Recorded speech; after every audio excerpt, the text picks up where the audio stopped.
Ireland और अफगानिस्तान के full member बनने के बाद यूएई के पास बेहतरीन मौका था कि दोनों ही फुल मेंबर टीमों को वो एक T20 बायलैटरल सीरीज हराए और आयरलैंड को ऑलरेडी हरा चुके थे 21-22 में। लेकिन यहाँ पर कल एक अफगानिस्तान को भी हराने का मौका था, जो मौका उन्होंने बहुत ही आप कह सकते हैं कि क्लोज आकर भी कहीं ना कहीं गंवा दिया। जी हाँ, कई मौके ऐसे रहे जहाँ पर यूएई बहुत स्ट्रांग पोजीशन पर था, लेकिन उसके बाद उन्होंने अपनी पकड़ ढीली की और उसका पूरा फायदा अफगानिस्तान ने उठाया। उसका भी क्रेडिट अफगानिस्तान जरूर जाएगा। लेकिन तीन ऐसी सबसे बड़ी वजह रही है कि यूएई इस मैच को जो है ग्रैब करने में नाकामयाब रहा, इतनी जबरदस्त ओपनिंग पार्टनरशिप मिलने के बावजूद भी। उसके बारे में बात जरूर करेंगे, लेकिन सबसे पहले यहाँ पे बताया अफगानिस्तान ने टॉस जीता और यूएई को बैटिंग करने के लिए कहा, खुद फील्डिंग का फैसला किया। यूएई का एंड फेस बाय फेस कैसा रहा?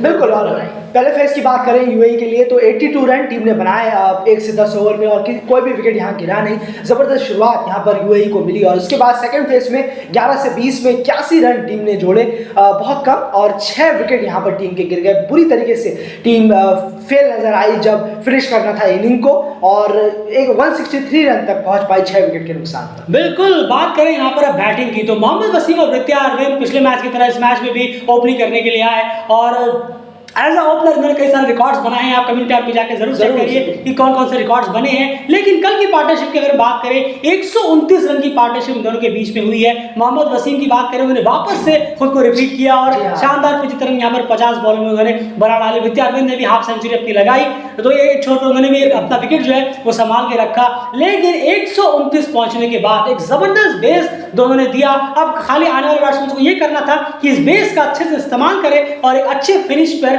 अच्छे नोट पर टीम का स्कोर जो पहुंचा के लेके जाए, कम से कम 180 के आसपास लेकर जाए। लेकिन ऐसा हुआ नहीं और ये सबसे पहला रीजन यूएई के इस मैच में बैकफुट पे जाने का, एंड वो क्या रहा 129 के बाद आके हुआ क्या? बिल्कुल, और अगर देखेंगे आप शुरू के 15.4 ओवरों में बहुत सेटल्ड यहाँ पर बैटिंग लग रही थी। लग रहा था कि हाँ जबरदस्त रन आ रहे हैं पिच से, पिच पे इतनी मदद है, लेकिन अचानक सब बदल गया। जी हाँ, एक विकेट गिरा मोहम्मद वसीम का, पूरी की पूरी टीम यहाँ पर एक साथ पैविलियन होती हुई नजर आई। सिर्फ 26 बॉलें बची थी, लास्ट की 26 बॉलों में सिर्फ 34 रन टीम ने बनाए यहाँ पर। ये सबसे बड़ा रीजन रहा है, पहला रीजन। इतना खराब, जो स्कोर 200 तकरीबन जा रहा था यहाँ पर, अप्रॉक्सीमेट 200 लग रहा था, वहां पर सीधा आपने खींच के 163 पर पहुंचा दिया। इतना बेकार खेला है यूएई। लास्ट की 26 डेथ ओवरों में अगर हम बात करें, डेथ 16 से 20 ओवर में बिल्कुल खत्म सा, कोई आए कोई कुछ मार ही नहीं रहा, सबके सब आउट हो रहे हैं। 26 बॉलों में सिर्फ 34 रन बनाए और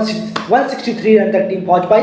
किसी के पास कोई खेलने का जवाब ही नहीं, पता नहीं कहाँ बल्ला चला रहे थे। बिल्कुल यार, रोहन मुस्तफा का भी शॉट बहुत खराब था, उस स्विंग की जरूरत ही नहीं थी उस तरह के शॉट की। उस वक्त आप आए हैं, अभी एक आध बॉल खेल लीजिए, उसके बाद आप स्टार्ट करिए। कम से कम 18 ओवर तक खुद को लेकर जाते, फिर 19-20 ओवर में टारगेट करते, तो ये बहुत खराब रहा। गोल्डन डक पे आउट हुए, जो उनका छठा गोल्डन डक है T20, ज्यादातर फुल मेंबर्स के खिलाफ ही है। उसके बाद बासिल अमीन 3 रन पे आउट हो गए, रिजवान रनआउट के शिकार हो गए 3 रन पर, जबर फरीद भी गोल्डन डक के शिकार और 2 बार डबल विकेट यहाँ पर अफगानिस्तान ने निकाले हैं। एक के साथ 2, एक के साथ एक फ्री वो वाला ऑफर यहाँ पर अफगानिस्तान के बॉलर्स ने निकाल के दिया और सिर्फ 26 बॉलों में 34 रन बनाना ये यूएई का हार का सबसे बड़ा पहला रीजन रहा है।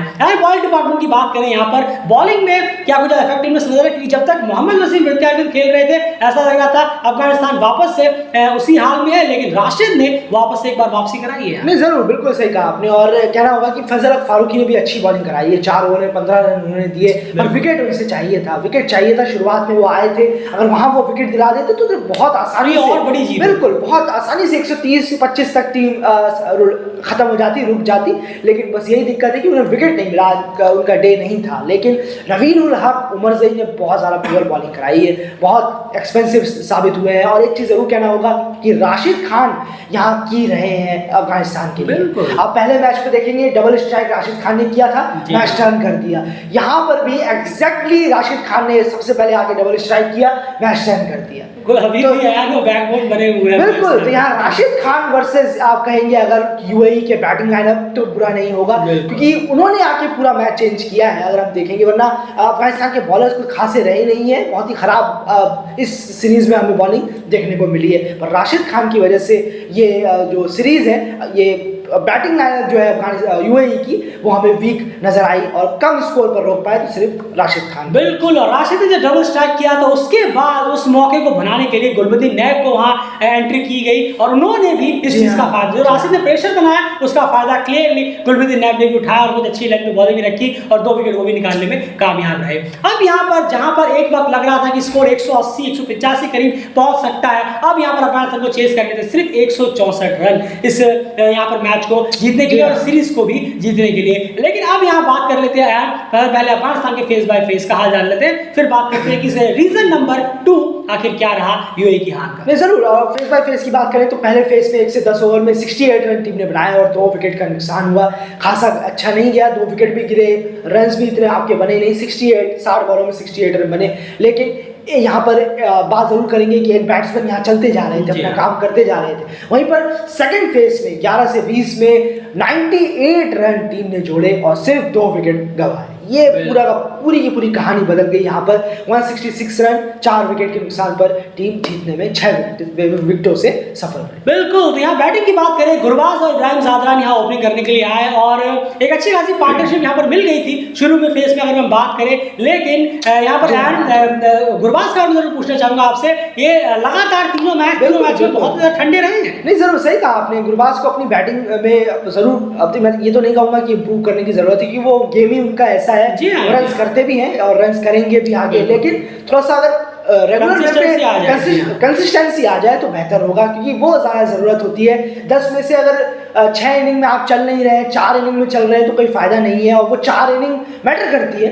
अगर आईसीसी के बड़े बड़े प्लेटफॉर्म्स पर है, बड़ी बड़ी टीमों के खिलाफ है तो कोई बात नहीं, तो इस सबके, लेकिन हमें तो नहीं दिखाया अभी तक वो बड़ी बड़ी टीमें और बड़े बड़ों के खिलाफ, वो इंतजार ही करना होगा कि कब आएगी वो इनिंग, वरना ऐसे कोई फायदा नहीं है 10 में से 7 बार फ्लॉप होना और 3 बार चलना। बिल्कुल, तो यहाँ पर लेकिन इब्राहिम ज़ादरान अपना विकेट लगातार बचाए हुए थे। उसके बाद यहाँ पर बॉलिंग की मैं सीरीज से बात करना चाहूंगा, यहाँ मिक्स करना चाहूंगा मैं बॉलिंग और बैटिंग को।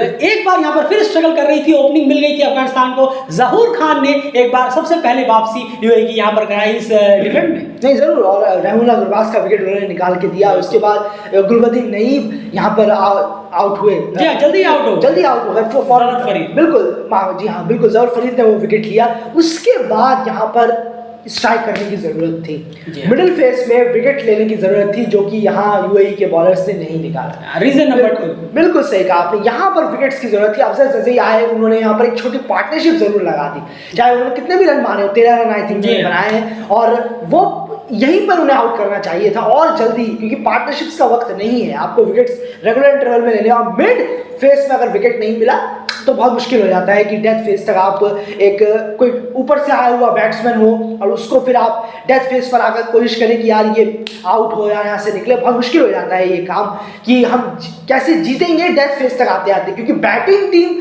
डेथ फेस तक आते आते जीत सकती है, बॉलिंग टीम डेथ फेस तक आते आते कम ही उम्मीद होती है कि वो जीत सकती है।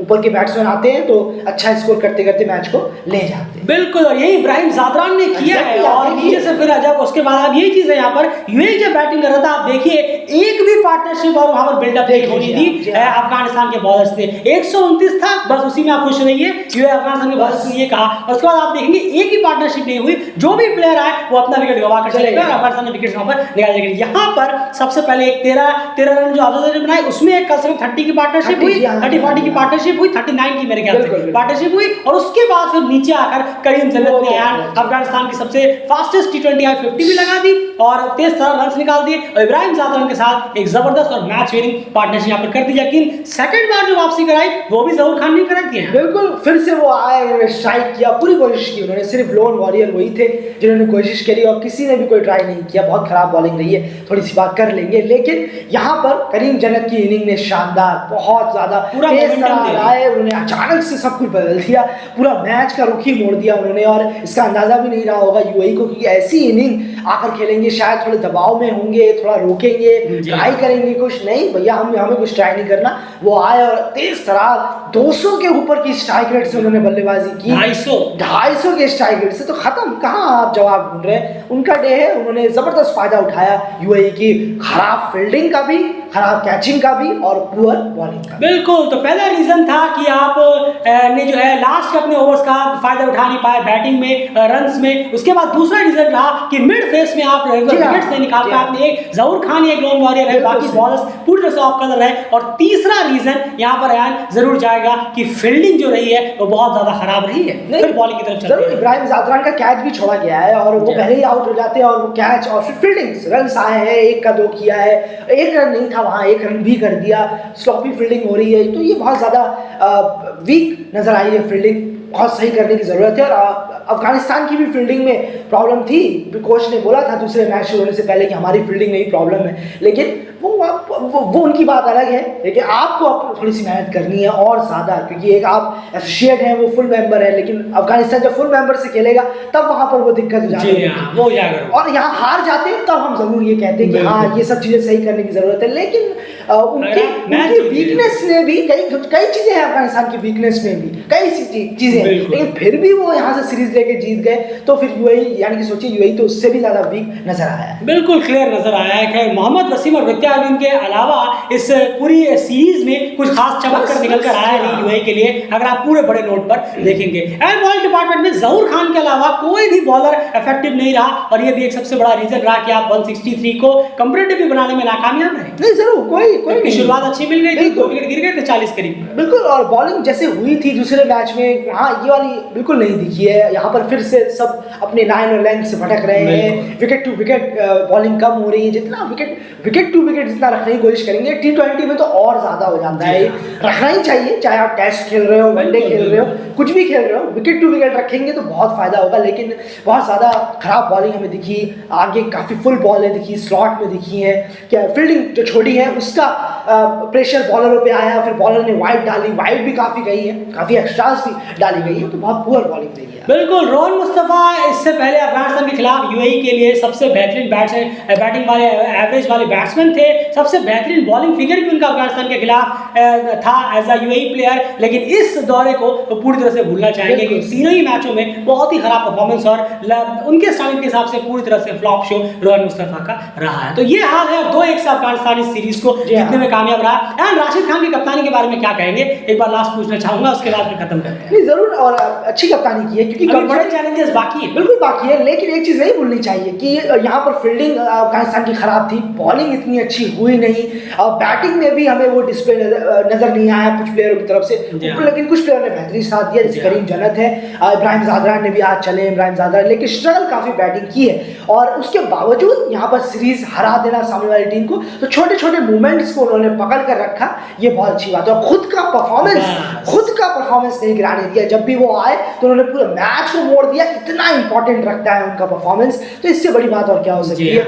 इतना वीक बहुत है अफगानिस्तान में, बहुत सारी वीकनेसेस हैं जैसे हमने कहा भी, लेकिन उसके बावजूद भी राशिद खान अपने कंधों पर बॉलिंग यूनिट से वो लेके चले गए, मैच को पलट दिया, तो ये उनकी तारीफ है। और अफगानिस्तान की जैसे ही फुल मेंबर के खिलाफ मैचेस होंगे, उसकी पोस्ट पर एनालिसिस जब हम करेंगे तब उनकी बातें और स्ट्रांगली और बहुत सीरियस वे में हम यहाँ पर। तो Rashid Khan leading from the front अपनी टीम के लिए रहे हैं, लेकिन अगर आप दूसरी तरफ से पूछेंगे यूएई के लिए रिजवान बिल्कुल नहीं, सिर्फ एक इनिंग आई है और उसके बाद ठंडे पड़ गए। बस यही फर्क रहा कि कैप्टनसी लीडरशिप जो है वो रिजवान में काफी कम नजर आई है कि मैं खुद एज अ फ्रंट फुट पर आकर टीम के लिए परफॉर्म करूंगा। फिलहाल इस वीडियो में इतना ही। 2-1 से सीरीज जीती अफगानिस्तान ने, कांग्रेचुलेशन। बने रहिए डेली चैनल। अगर आपको पोस्ट मैच चैनल पसंद आए तो वीडियो को लाइक करिए, चैनल को सब्सक्राइब करिए और बने रहिए डेली अपडेट के साथ।